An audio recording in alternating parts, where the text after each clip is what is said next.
There are very few people, though, that are willing to stand up and tell you what's really going on at the border and how dangerous it really is. Not only for us as Americans, not only the national security ramifications of what's happening there, but what's happening to our partners in the South and what's happening as well to all of the migrants and young children that are being used as like ping pong balls in this political game, right? With not a care in the world. Believe me, these lawmakers in Washington, D.C. that just want to perpetuate this bad behavior at the border by allowing it to remain open, I've seen it with my own eyes. I've been to Guatemala numerous times. I spent a lot of time in Mexico. I've spent a lot of time on the U.S. Mexico border, on the southern border. It's roughly about 2,000 miles. The terrain is incredibly vast and different from the border of Tijuana all the way to Matamoros, Texas. And I think you've seen that. We've got like a number of people being let into the United States now. A lot of them don't even have the appropriate identification. They haven't been vetted properly. They have not been adjudicated into the United States. And even when they are adjudicated, and that means they're going through immigration and customs enforcement questions, they're just being let in. We don't even know who some of these people are.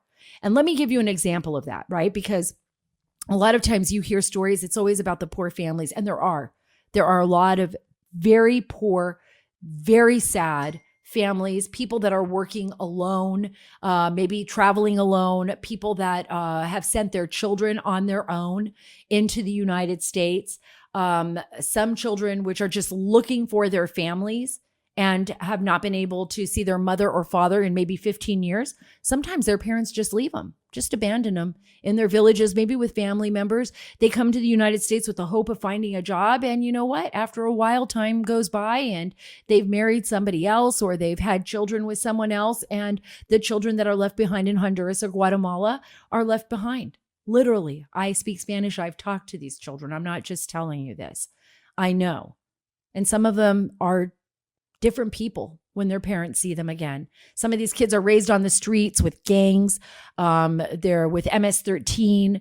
They're unstable. They haven't had any education. They've probably never seen a doctor.